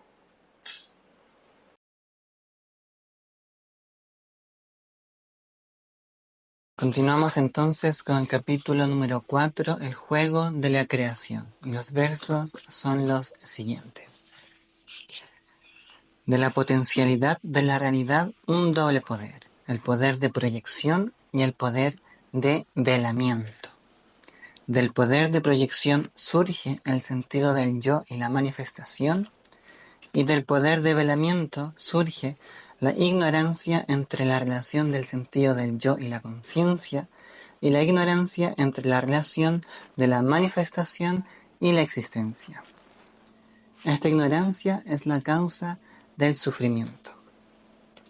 Este capítulo es un poco más técnico, pudiéramos decir, así que vamos a ir atentamente a cada uno de los segmentos de este capítulo. El primer segmento es: de la potencialidad de la realidad, un doble poder. el poder de proyección y el poder de velamiento. La realidad primordial, la naturaleza esencial del ser. Eso es lo que estamos tratando de develar junto con este texto y el Vedanta mismo. ¿Qué es la esencia de todas las esencias? ¿Qué me permite existir? ¿Qué te permite a ti existir? ¿Qué es todo esto? Desentrañar el origen de todo es el propósito del Vedanta, porque cuando uno consigue ese objetivo de conocer la esencia y darse cuenta que yo soy esa misma esencia, entonces la inquietud cae, la angustia se disuelve y quedo contento en el reconocimiento de saber y ser lo que soy. Pero ¿cómo podemos definir qué cosa es esta realidad primordial? La cosmovisión védica suele definirla con 3 palabras: Sat, Chit, Ananda. Sat, podemos decir, es la existenciabilidad o la existencia primordial, aquello que da existencia a todas las posibles existencias. Eso va a quedar más claro dentro de un momento. Chit. Chit es la conocibilidad o la conciencia primordial, aquello que permite conciencia a todas las posibles entidades capaz de conocer. Chit es la conocibilidad misma. Y Ananda, que podemos traducir como la plenitud o el gozo, el sentido de totalidad, el no sentir ninguna carencia, saberme totalmente pleno en mí mismo. Sat Chit Ananda. Eso es la realidad primordial. Y esta realidad tiene un poder, el poder de proyectarse y el poder de ocultarse o velarse. Entendámoslo con la dimensión del sueño. En la dimensión del sueño hay una entidad que se va a dormir, una entidad durmiente, y pudiéramos llamar a ello la realidad primordial, en este caso, en este contexto. Esta entidad durmiente se va a dormir y empieza a soñar. Y de este soñar surge, se proyecta un mundo de sueños con todos sus factores y características. Hay personas, hay lugares, hay paisajes, hay sentires, hay saberes. Un mundo de sueño, tal y como este. Un mundo de sueño que tiene su propia lógica, su propia interna coherencia, y en ese mundo de sueño se proyecta también un yo, un individuo, una entidad que conoce y experimenta ese mundo de sueños. Así, desde esta realidad durmiente, desde esta entidad durmiente, se proyecta un mundo y un yo que experimenta ese mundo. Ahora debemos extrapolar esa idea a esta dimensión, a la dimensión de vigilia, y quizás entender esta dimensión como otro sueño, un gran sueño. Y es por eso que comúnmente en las tradiciones espirituales se llama el despertar o el despertado, porque se entiende, quizás no tan conscientemente, pero sí intuitivamente, que este es otro tipo de sueño, que esta no es la realidad esencial. Eso es lo que propone el Vedanta, darte cuenta, y este texto, darte cuenta que existe una realidad primordial desde donde surge esta proyección. Y eso es lo que está diciendo este primer segmento, de la potencialidad de la realidad, un doble poder, el poder de proyección y el poder de velamiento. Acabamos de ver el poder de proyección, cómo desde esta entidad durmiente se proyecta un mundo de sueños y un yo que experimenta ese mundo de sueños. Veamos ahora el poder de velamiento. Con el mismo ejemplo del sueño. Yo cuando estoy en el sueño, no soy consciente de que es un sueño. No conozco que es un sueño. Trato toda esa realidad del sueño como la más real posible. Una realidad absoluta. Si pierdo algo en el sueño, sufro. Si gano algo en el sueño, me alegro. Siento hambre, sed, angustia, rabia, alegría. Toda la batería emocional y mental. Y siento todo eso totalmente como una realidad real, porque estoy velado de que eso no es más que un sueño. Solo una vez que despierto me doy cuenta que todos esos escenarios, todas esas situaciones de sueño ya no valen, o son de una realidad de segunda categoría. ¿Por qué? Porque era un sueño. Ya no es la realidad real como esta que acabo de entrar en el estado de vigilia. Me despierto del sueño y eso ya no es real y ahora lo que empiezo a vivir sí es real. Durante el sueño yo soy ignorante de que es un sueño. Hay un velo, algo que me impide darme cuenta que es un sueño. Ese es el poder de velamiento. De la realidad primordial, este doble poder, el poder de proyección y el poder de velamiento, que se da simultáneamente. Se proyecta un mundo de sueños y un yo interactuando con ese mundo de sueños y automáticamente surge el olvido de que no es la realidad primordial, sino una proyección. Dejemos eso en mente para poder seguir avanzando con este particular capítulo, que es un poco más técnico, pero que también entrega ciertas claridades para entender la estructura de esta realidad. El siguiente verso. Del poder de proyección, el sentido del yo y la manifestación. Vimos que la realidad tenía este poder de proyectar una realidad relativa, una realidad que depende de ella. Así como el mundo del sueño depende de la entidad durmiente, esta realidad del estado de vigilia depende de una realidad primordial, que tiene la capacidad de proyectar y velar. Del poder de proyección surge el sentido del yo y la manifestación. Recordemos cómo definimos recién a la realidad primordial, Sat Chit Ananda. Sat es la existencia o la existenciabilidad, aquello que da existencia a todas las posibles existencias, que vamos a llevar manifestación. De Sat surge la manifestación. De Sat surge la manifestación de nombres y formas. Es una misma realidad que proyecta aparentes, separadas entidades. Veámoslo con el ejemplo de la greda o la arcilla. Yo tengo un gran montón de greda o arcilla. Y de esta greda, que es solo una única realidad, puedo crear un plato de greda, un jarrón de greda, un florero de greda, y así, múltiples entidades que son hechas de greda.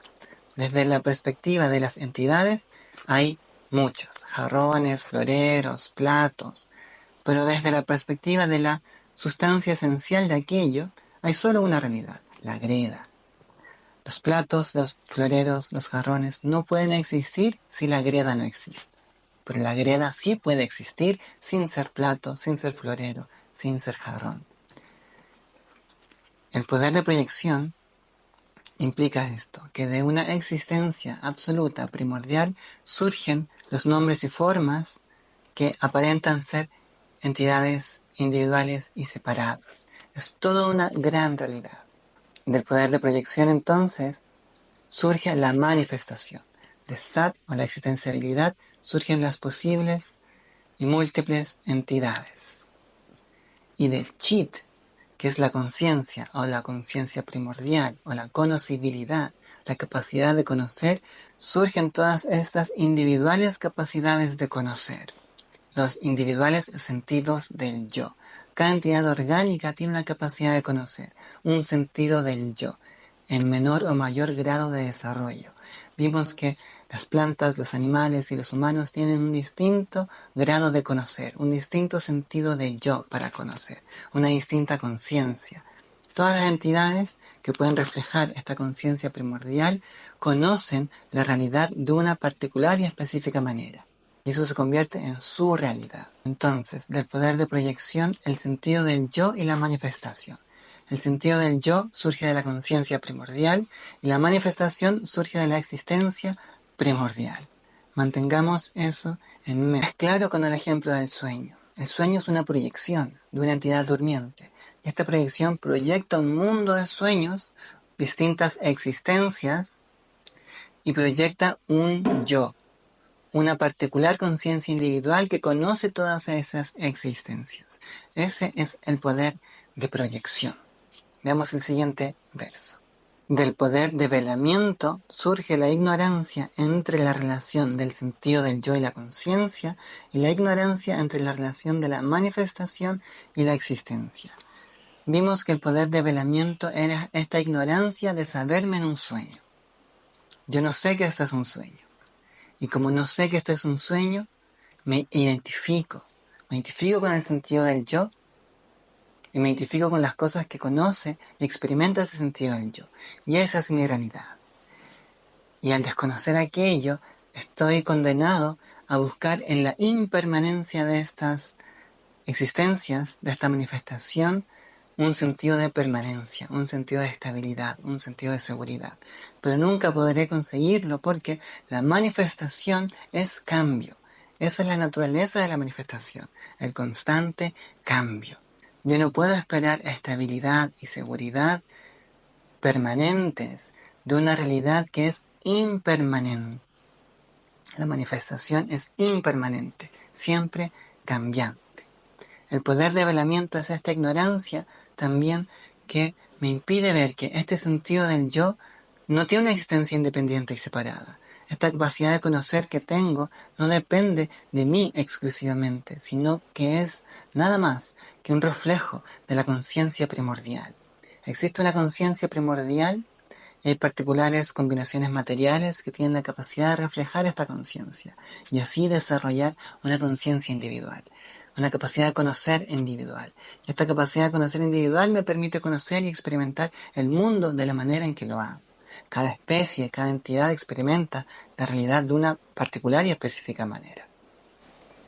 El poder de velamiento también me hace olvidar o no conocer que todas estas aparentes existencias, todos estos jarros de greda, platos, floreros, no son más que una única existencia, y es la greda.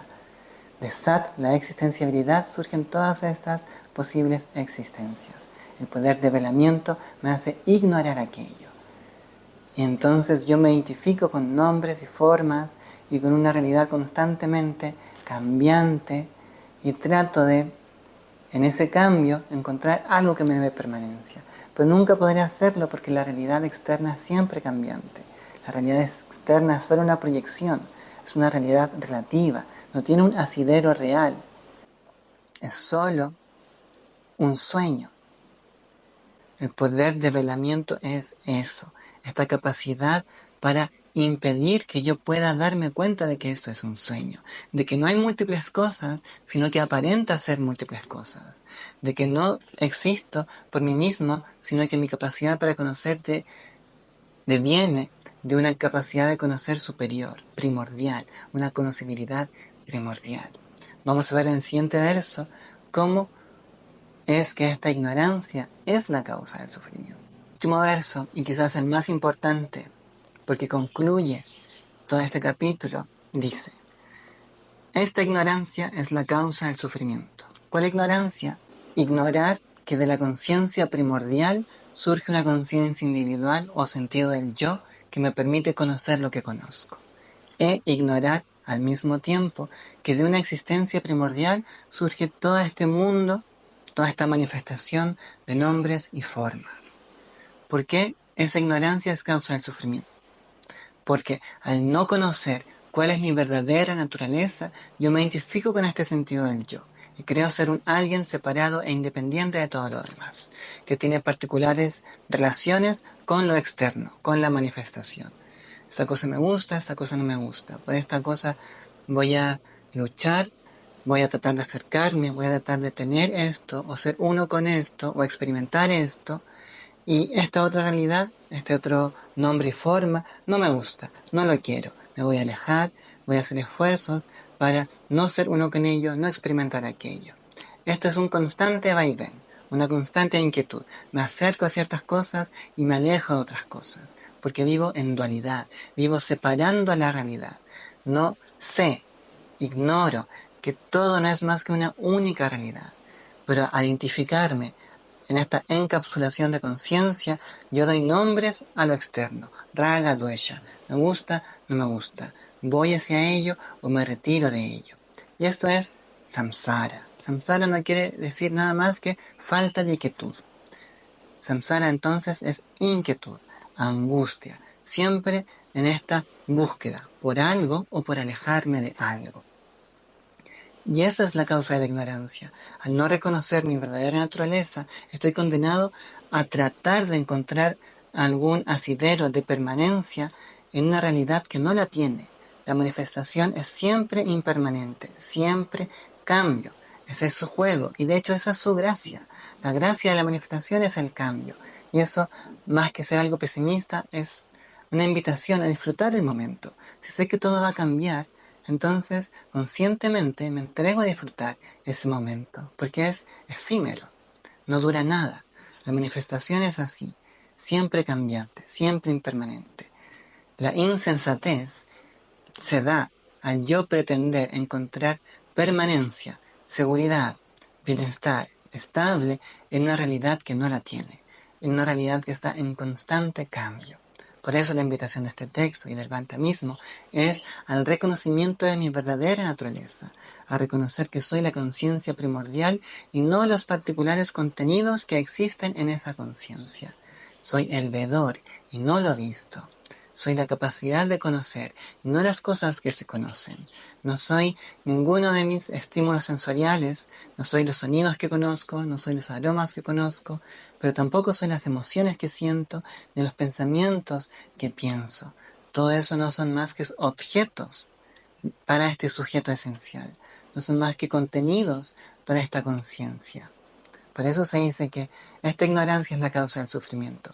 Ignorar que existe una conciencia primordial de la cual surge mi particular capacidad de conocer individual, mi sentido de yo, e ignorar que de la existencia primordial surge esta manifestación de nombres y formas, que no son más que nombres y formas. Tratemos de extrapolar el ejemplo de la greda, una única realidad, pero según como yo amaso esa greda, tiene una particular forma y le doy un particular nombre.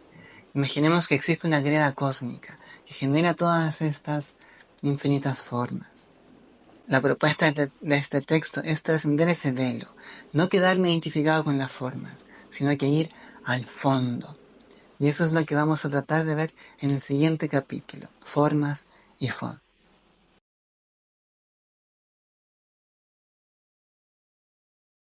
Y llegamos finalmente al quinto y último capítulo de esta versión del Drig Drishya Viveka. Este capítulo lo voy a dividir en dos segmentos, pero antes les voy a leer todos los versos que componen este último capítulo. Toda entidad tiene una quíntuple naturaleza: existencia, conciencia, plenitud, nombre y forma. Las tres primeras pertenecen a la realidad y las dos últimas a la manifestación. La manifestación es múltiple y cambiante. La realidad que la sustenta es una y la misma. De la realidad surge la manifestación como del océano las olas. Meditando en la realidad primordial, trascendiendo nombres y formas, se obtiene la claridad. Para ello, dos meditaciones: interna y externa. Interna, observando las múltiples y distintas modalidades de la mente, se reconoce que no soy ellas, sino la capacidad de conocerlas. Y la externa, observando los múltiples nombres y formas de la manifestación, se reconoce que todas ellas se sustentan en una misma y única existencia. Y esa existencia soy yo. De ambas meditaciones, naturalmente, deviene el goce de la absorción. Una vez obtenida la claridad, donde sea que se mire, dentro o fuera, se experimenta la plenitud. Vamos entonces con el primer segmento de este último quinto capítulo. Toda entidad tiene una quíntuple naturaleza: existencia, conciencia, plenitud, nombre y forma. Las tres primeras pertenecen a la realidad y las dos últimas a la manifestación. La manifestación es múltiple y cambiante y la realidad que la sustenta una y la misma. De ella, la manifestación, como del océano, las olas. Tratemos de pensar en la greda que hablamos en el capítulo anterior, en una greda cósmica. Supón que existe una sustancia universal de la cual se pueden formar todas las aparentes existencias que puedo conocer. Esta greda cósmica, que es una y solo una, puede tomar distintas formas y a esas formas llamarlas con un distinto nombre. El asunto con la realidad primordial es que no es forma, no es materia, no es una greda. El ejemplo de la greda es para acercarnos, que existe una sustancia esencial de la cual surgen las aparentes distintas existencias.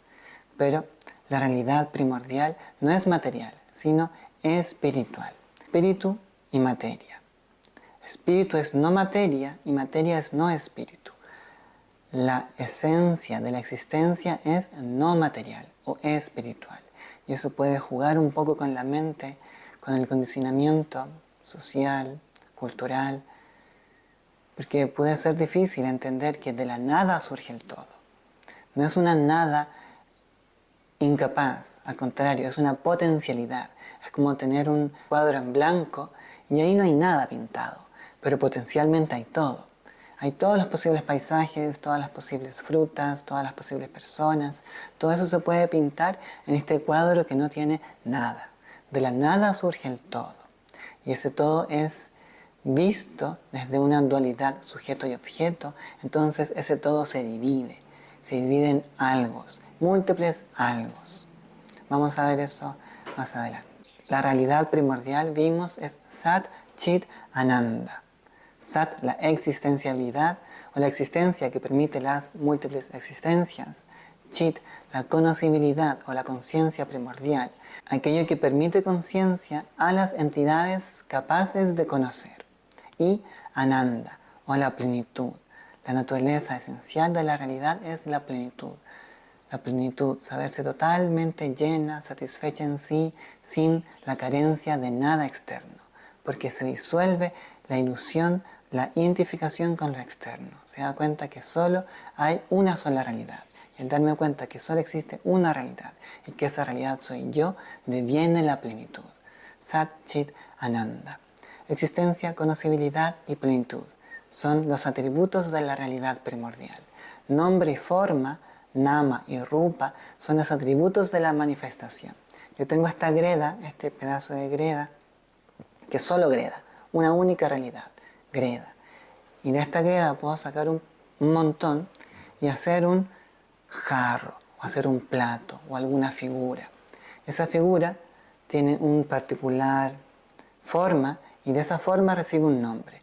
El plato tiene una forma aplanada y se llama plato. El jarro tiene una forma más acuencada que puede contener sustancias y se llama jarro.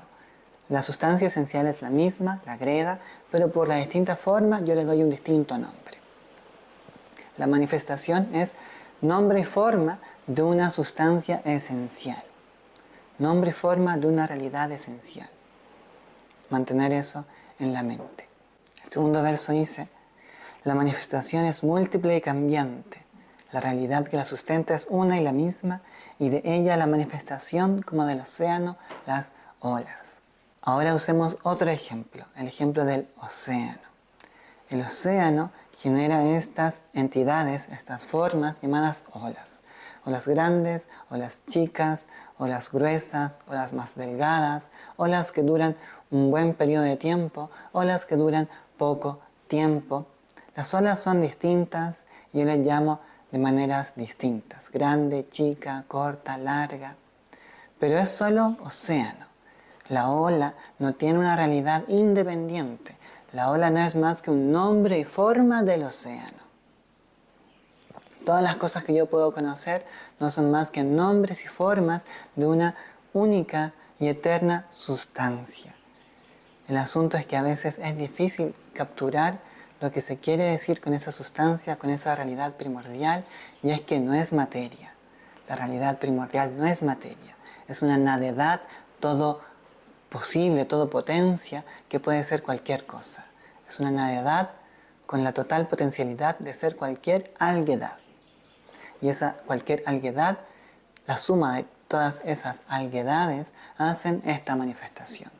Manifestación de entidades que conozco y manifestación de entidades que conocen. El ser humano conoce la realidad que conoce solo porque tiene esta forma material.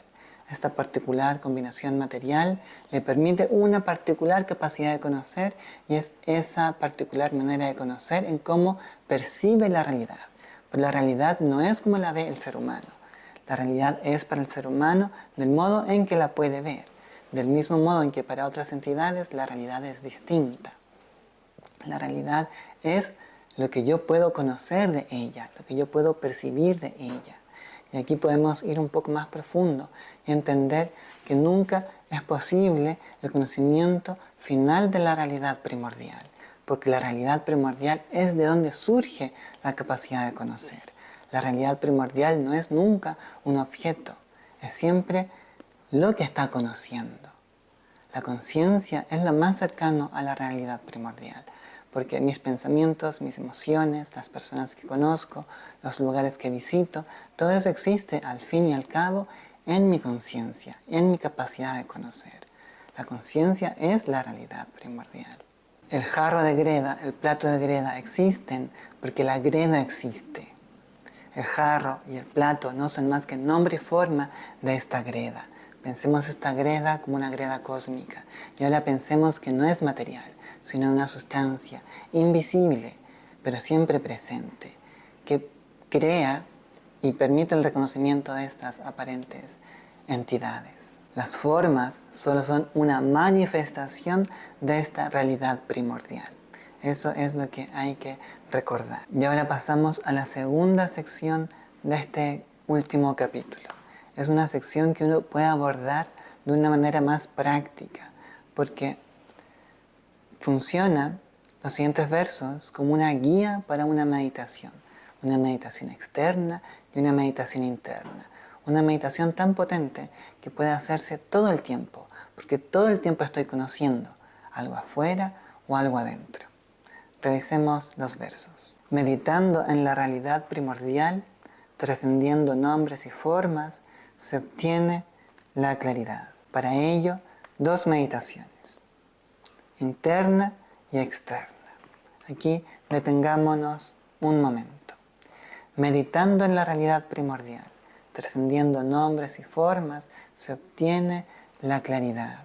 ¿Cuál es la claridad? El reconocimiento de que el jarro de greda, el plato de greda, no tienen una existencia independiente, sino que hay una esencia, una primordialidad que le permite existencia a estas formas. Formas que por ser distintas tienen un distinto nombre. Trascendiendo nombres y formas, dice el verso, se obtiene la claridad, porque me acerco a esta realidad primordial. Sigamos con los versos. Para ello, dos meditaciones, interna y externa. La interna, observando las múltiples y distintas modalidades de la mente, se reconoce que no soy ellas, sino la capacidad de conocerlas. Todo el tiempo yo puedo entrar en esta meditación. Todo el tiempo puedo ver qué está ocurriendo en mi mente. ¿Cuál es el objeto que está en este momento presente en mi mente? ¿Es un recuerdo? ¿Es una idea? ¿Es una creencia? ¿Es una emoción? ¿Es un pensamiento? ¿Es una duda? Yo siempre puedo conocer qué está ocurriendo en mi mente. Y al hacerlo, debo ser capaz de distinguir que hay dos cosas. Ese objeto que estoy conociendo y esta conciencia que está conociendo. Estas meditaciones apuntan a identificarme con la conciencia que está conociendo y no con la cosa que está siendo conocida. ¿Por qué? Porque la cosa que está siendo conocida tiene una realidad relativa, no absoluta, no independiente. Lo conocido depende de que algo lo conozca.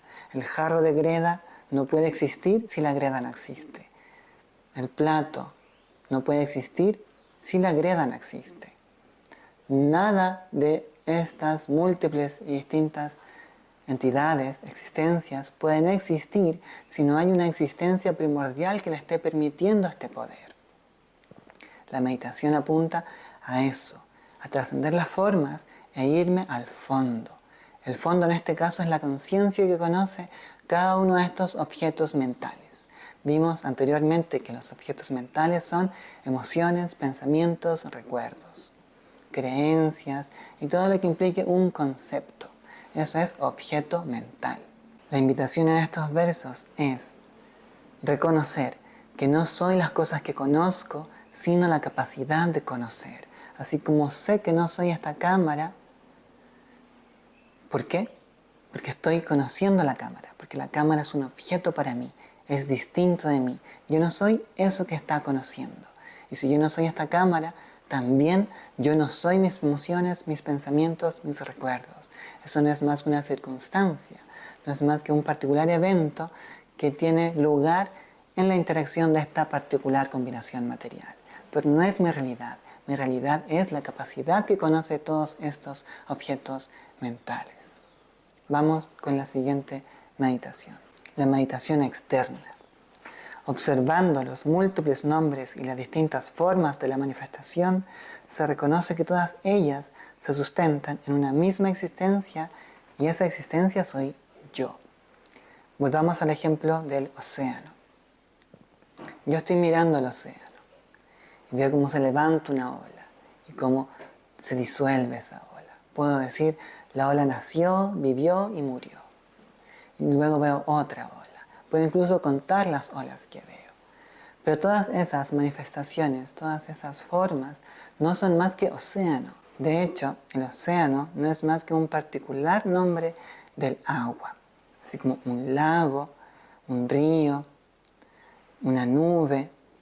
Todo eso no es más que agua. Esta meditación invita a que, independiente de las distintas formas que yo vea con mis ojos, una ola, un río, un lago, una piedra, un pájaro, una persona, una casa o lo que sea capaz de recordar que todo eso no es más que una misma y única existencia esencial, con una particular manera de vibrar y por eso se percibe de una particular manera para esta modalidad humana. Pero todas esas existencias no son más que una misma canción, no son más que distintos tonos de una misma canción. Esta meditación externa invita a que con la mirada, con los ojos, en la práctica, yo voy y me siento en algún lugar y veo que todas las cosas que tengo al frente, un lago, un bote, una montaña, no son más que una única realidad. Veamos los siguientes versos para concluir el propósito de estas meditaciones. De ambas meditaciones, naturalmente, deviene el goce de la absorción. Y una vez obtenida la claridad, donde sea que se mire, dentro o fuera, se experimenta la plenitud. De ambas meditaciones, de la meditación interna, en la cual se reconoce que todos aquellos objetos mentales, entiéndase, pensamientos, emociones, recuerdos, no son más que formas, no son más que objetos que están siendo conocidos por un sujeto esencial. No son más que entidades conocibles por una entidad que está conociendo. Y la entidad que está conociendo, la conciencia, es absoluta, no depende de lo conocido para existir. Pero en cambio, las cosas que se conocen sí dependen de algo que las conozca. Es por eso que su realidad es relativa. Esa es la dirección hacia donde nos está llevando el Vedanta y este texto. Entender que hay dos cosas, el vedor y lo visto. La conciencia y lo que conoce la conciencia. Una cosa es relativa y la otra cosa es absoluta. ¿Qué quiere decir absoluta? Que siempre está ahí, que no puede dividirse, que es solo una única realidad, advaita, sin segundo, sin otra cosa más que ella misma.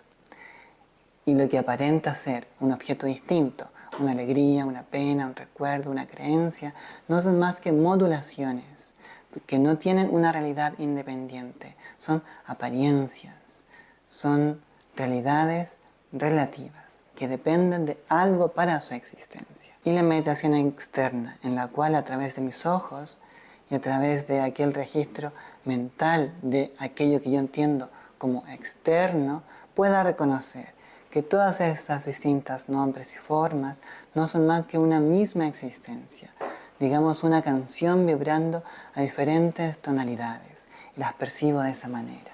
Es importante reconocer que la realidad que yo conozco no es la realidad como es, solamente es de la manera en que esta modalidad humana puede conocerla. No hay un sol, una luna, una montaña, un lago allá afuera. Eso no tiene una existencia independiente. Eso son los nombres que esta modalidad humana le da a aquello. Y toda esa carga conceptual que esta modalidad humana le da a aquello. Pero todo eso, el sol, la luna, el viento, todo eso puede ser de maneras muy distintas para otras entidades. Quizás no lo ven tan separado, quizás ven todo junto, quizás están más amalgamados en este entramado de la manifestación. El último verso dice, una vez que se obtiene la claridad, ¿cuál claridad? El viveka. Claridad es viveka. Una vez que se obtiene el viveka, donde sea que se mire, dentro o fuera, se experimenta plenitud. ¿Por qué? Porque ya no hay separación. Ya yo no me identifico con esta particular entidad que está conociendo estas cosas que está conociendo, sino que me empiezo a identificar con la conciencia que está conociendo. Y esta conciencia que está conociendo no cambia. Es como la pantalla de proyección del cine. Para que la película se proyecte, para que yo me pueda identificar y sufrir y emocionarme con los vaivenes de la película, se requiere la pantalla de proyección. La película no se puede proyectar si no hay un panel de proyección, si no hay una pantalla en blanco que permita esta proyección. La película cambia, pero para que la película se aprecie en sus cambios, se requiere que exista una entidad, una realidad primordial que no cambie. Y eso es Sat Chit Ananda. Esta nadedad que es una total potencialidad. Esta nadedad que permite manifestarse, expresarse, experimentarse y conocerse en todas estas posibles distintas manifestaciones.